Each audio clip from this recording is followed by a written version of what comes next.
존경하는 국민 여러분, 정가균 부의장과 선배 동료 의원 여러분, 국무총리를 비롯한 국무위원 여러분, 당신께 맞춥니다. 안성 출신 김학용 의원입니다. 먼저 이 순간에도 메르스 퇴치를 위해서 혼신의 힘을 다하고 있는 대한민국 의료진과 또 가뭄과 싸우고 있는 농업인 여러분께 깊은 노고의 경의를 표합니다. 교육부 장관 나와주시기 바랍니다.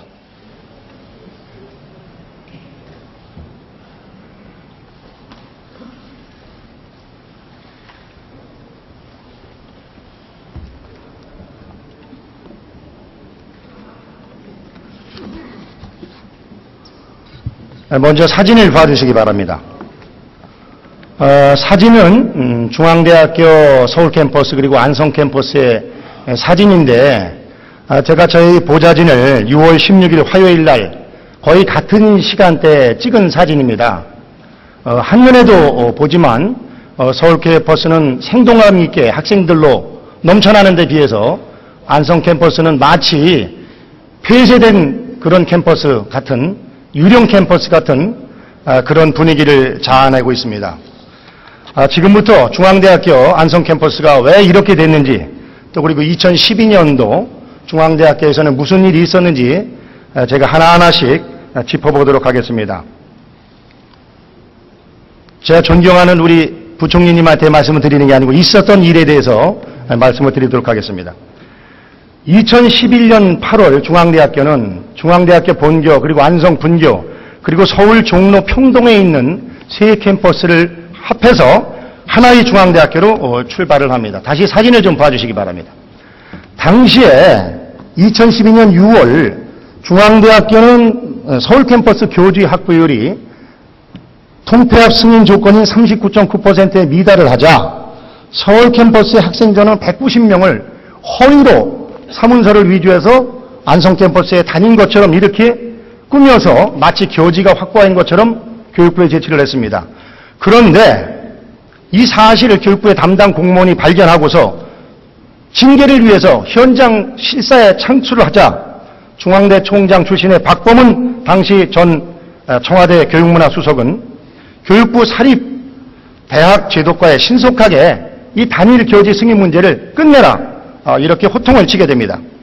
부당한 압력을 견디지 못한 교육부는 결국 사문서 위조 등으로 처벌을 받아야 될 그런 중앙대학교에 처벌은커녕 2012년 12월에 추가 교지 매입 없이 한 1,150억 원이 들어가는 추가 매지 구입 없이 단일 교지를 승인했고 또 문제를 제기한 담당 공무원 2명은 지방 국립대로 보복성 전보 조치가 되게 되었습니다. 알고 계십니까? 네, 알고 있습니다.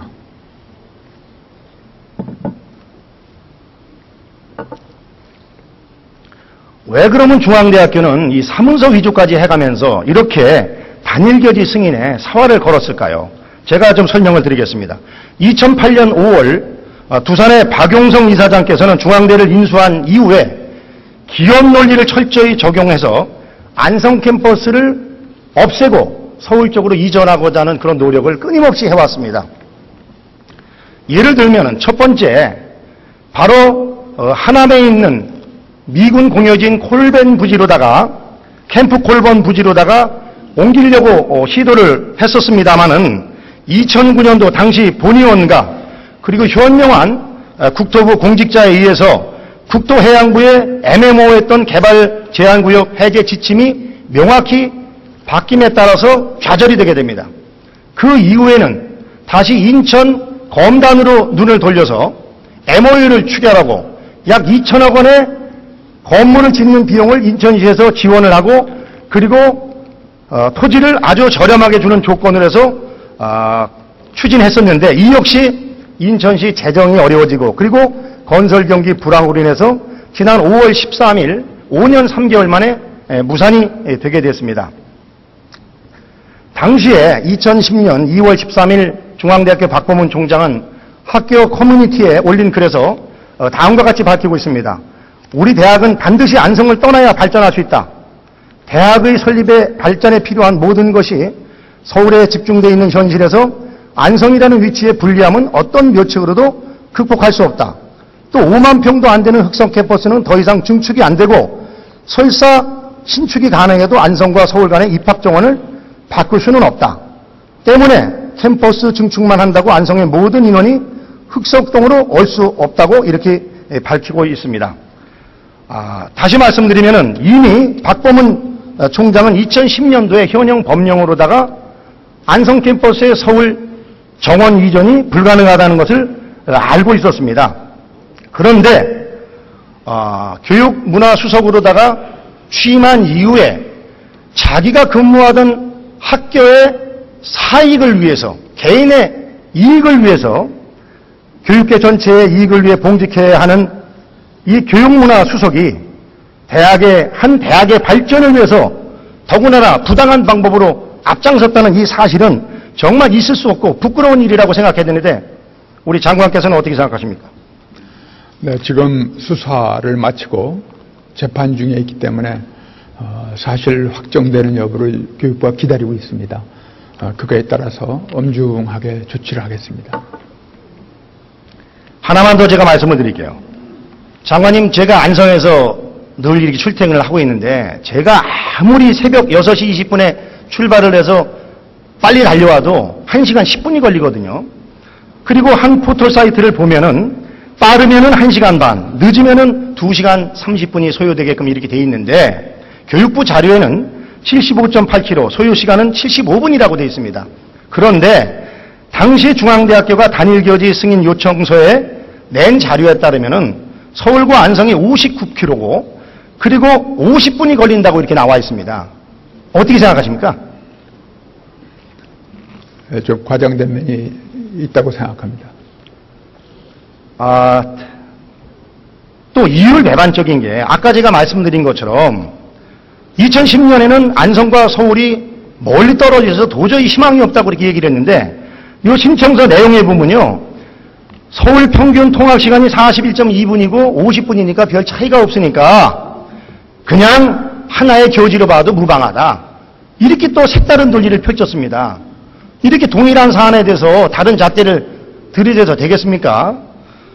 그리고 또 만약에 이 대학 설립 심사위원회가 이러한 그 사문서를 위조했고 또 엉터리 자료인 것을 알았다면 분명히 단일교지 승인을 안 해줬을 텐데 이런 것을 다 빼고서 했습니다. 이런 부분에 대해서는 어떻게 생각하십니까? 네, 지금 아직 교육부 감사가 착수가 되지 않았기 때문에 상세한 내용을 지금 말씀드릴 수는 없습니다만은 지금 말씀하신 내용이 사실이라면은 그 부분에 대한 석연치 않은 것을 밝히겠습니다. 감사 말씀하시니까 얘기했는데요. 종합감사를 통상 5년에 한 번씩 하게 돼 있는데 중앙대학교는 1995년에 하고 20년 동안 지금 종합감사를 안 받고 있습니다. 그러니까 이런 엉터리 일이 많이 벌어지는 게 아니겠습니까? 그래서 이번 기회에 철저하게 좀 종합감사를 해서 이러한 잘못된 문제점들에 대해서 분명히 좀 경종을 울려주시기를 부탁을 드리겠습니다. 이런 후진국형 비리가 다시는 이 나라에 있어서는 안 됩니다. 생각해 보십시오. 안성과 서울 간의 관계에 있어서 이렇게 안성을 무시하고 멸시한다면 그럼 안성 밑에 있는 대학들은 다 죽으란 얘기죠. 어떻게 이런 비교육적인 이야기를 할 수가 있습니까? 그리고 중앙대학교가 안성 올 때 안성 사람들이 원해서 온 것이 아니라 중앙대학교가 안성이 필요하다고 와서 저희 안성의 그때 유치추진위원회를 만들어가지고 4,000원, 5,000원 가는 땅들을 2,000원씩에 다 드렸습니다. 지금 아마 암만 적게 잡아도 50만 원 정도 갈 겁니다. 그러면은 지난 35년 동안 예를 들면 중앙대학교라는 신랑이 안성이라는 신부한테 잘해줄 테니까 결혼자를 놓고서 35년 지나서 쓴물 단물 다 빼먹고 다시 서울로 가는 거 이거 도의적으로 있을 수 있다고 생각하십니까?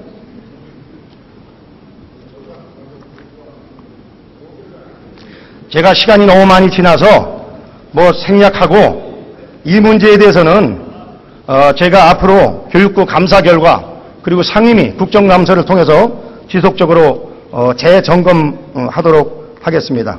네, 수고 많이 하셨습니다. 국무총리 나와주시기 바랍니다.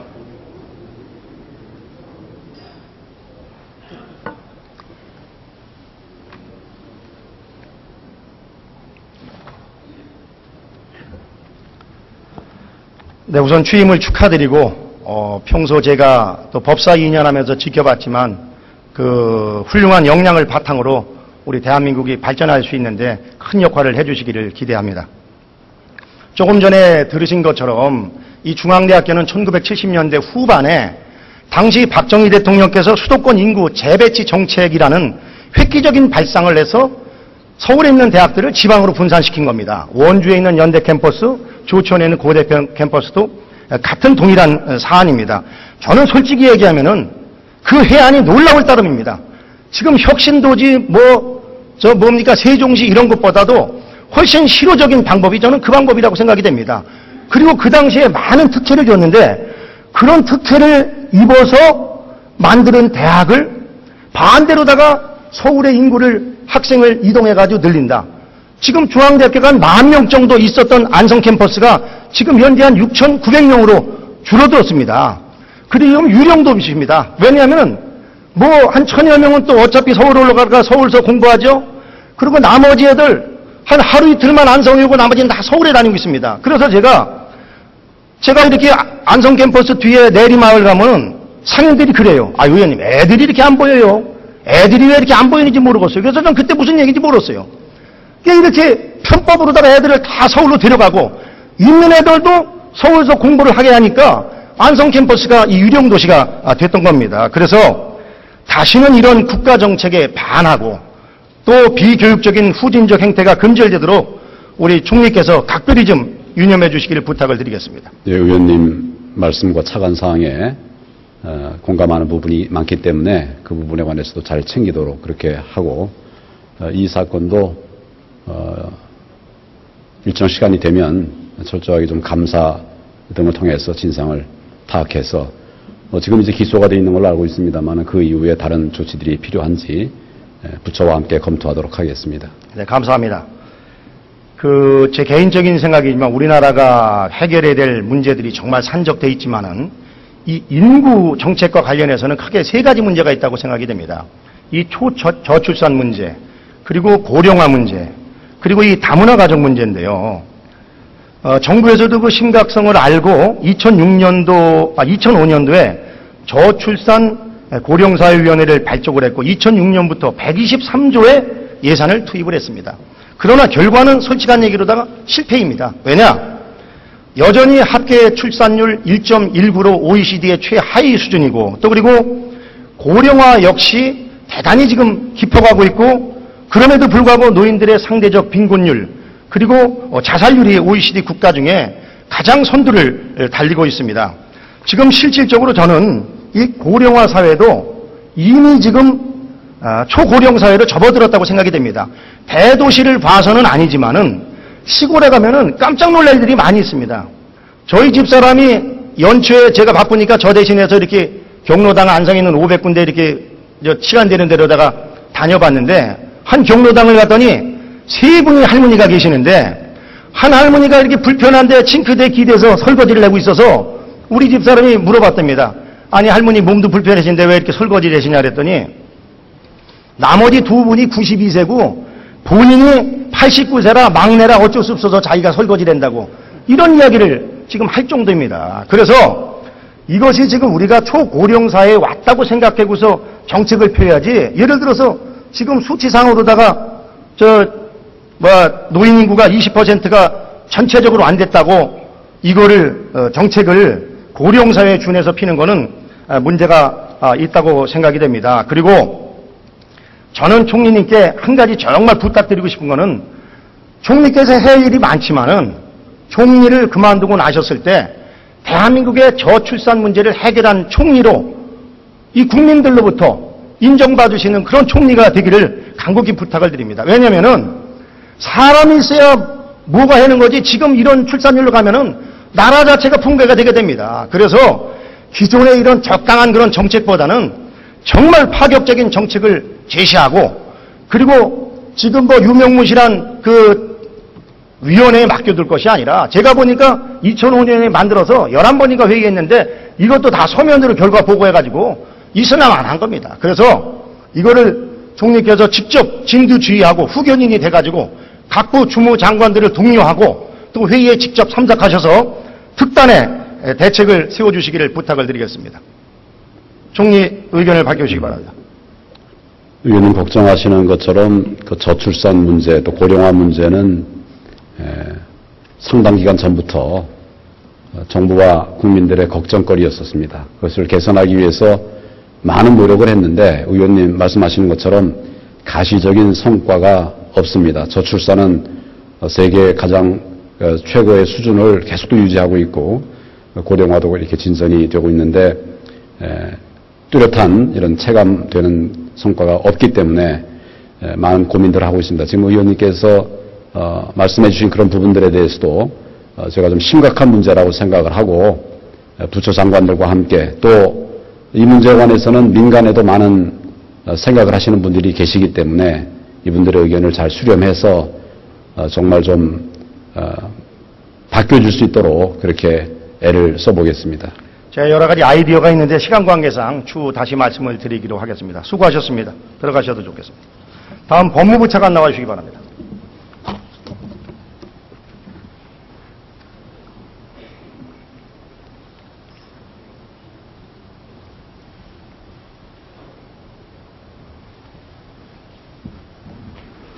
네, 수고하십니다. 네. 지금 사회적 이슈 중에 하나가 이 사법시험 존치 문제입니다. 잘 알고 계시죠? 네. 저는 그렇게 생각을 합니다. 사법제도가 됐건 로스쿨이 됐건 완벽한 제도는 없다고 생각이 됩니다. 그러나 분명히 말씀드릴 수 있는 것은 지금 로스쿨 제도를 온전히 시행하고 있는 나라는 대한민국 하나입니다. 미국의 경우에서도 1개 주에서만 시행을 하고 있습니다. 알고 계시죠? 주마다 좀 다른 한 19개 주만 이렇게 규제를 하고 있고요.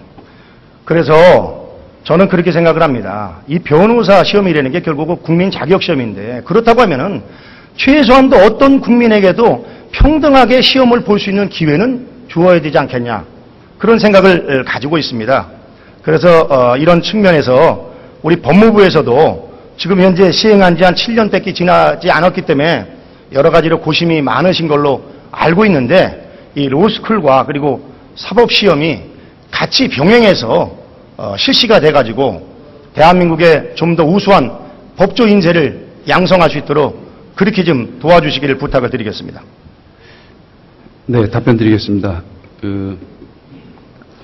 이 법조인 양성의 대안으로 로스쿨 제도를 도입했는데 현행 로스쿨 또 변호사 시험 제도도 특별 전형과 장학금 제도를 통해서 다양한 그런 인재들이 특히 사회 경제적으로 좀 취약한 그런 계층에 있는 분들도 법조계에 진출할 수 있는 길이 현재도 열려 있습니다.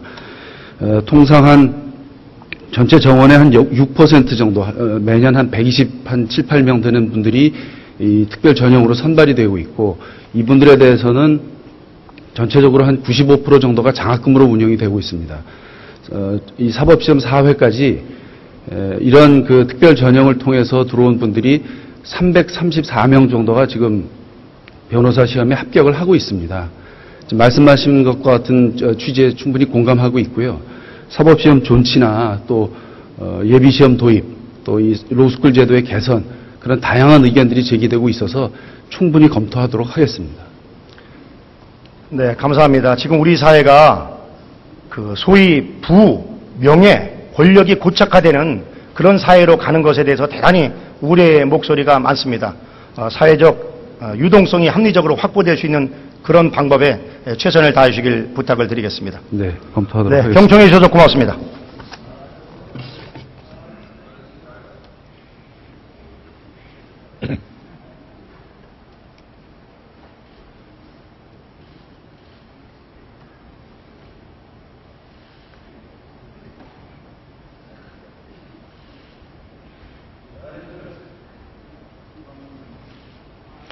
김학용 의원 수고하셨습니다. 다음은 서울 마포갑 출신의 새정치민주연합 노웅래 의원 나오셔서 질문해 주시기 바랍니다.